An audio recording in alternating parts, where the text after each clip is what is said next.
Hi everybody, my name is Dai Matsuzaka, and today we're going to be doing Chapter 3.5, Interpretation of Graphs. So, let the diagram below be the graph of a projected savings account with an interest rate of 5%. Let the x-axis denote time and y-axis denote the savings account in dollar value. What is the initial savings for the savings account? And if you look at this graph, right, it's just something that's growing exponentially, and you don't really need to know anything about exponential graphs, functions, how to derive the function looking at this. None of that is necessary. All you need to know is how to interpret the given example and then fit that into the understanding of graphs. In this case, x denotes time, right? And y denotes the actual amount in your savings account.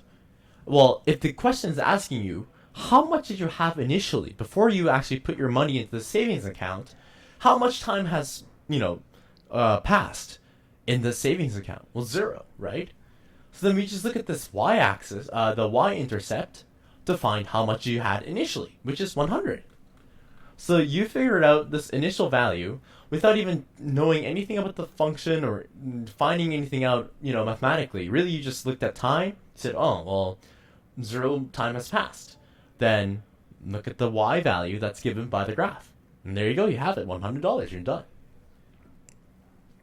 Let the diagram below be the altitude of a submarine during a dive. The x-axis denotes time and y-axis denotes the altitude in meters. Given this graph, we know that the y-intercept gives us the initial altitude of the submarine. But what about the x-intercept? So the y-intercept is talking about this one, where time is equal to 0, right? So we know that the this y value, which is actually the height or the altitude, is giving us initial altitude, right? At time is equal to 0. And you can see that it's 0. So we're starting off at 0 altitude. But what about the x-intercept? Right? The x-intercept is this point and this point. So what does this actually tell us?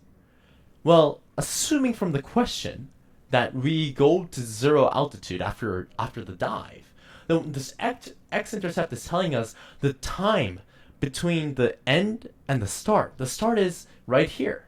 This is where we began the dive, or we kind of got up to the surface. Well, it makes sense because that's when you're starting the dive, right? And then you go all the way down over here, and then you kind of stop and you do an incline, and then you do a kind of more severe incline here, and then end up here. So what's that x-intercept? Well, it's the end of your dive. So you can derive that information just by looking at this graph. The graph tells you this information, but you have to kind of use your critical thinking and realize that, okay, if it's a submarine, and once it goes under, right, it dives, then if it's at 0 altitude, which is what the x-intercept is, then that must be when they finish their dive. So that's your answer. And there will be more types of these questions, and you can find those in the textbook. So I'll see you again.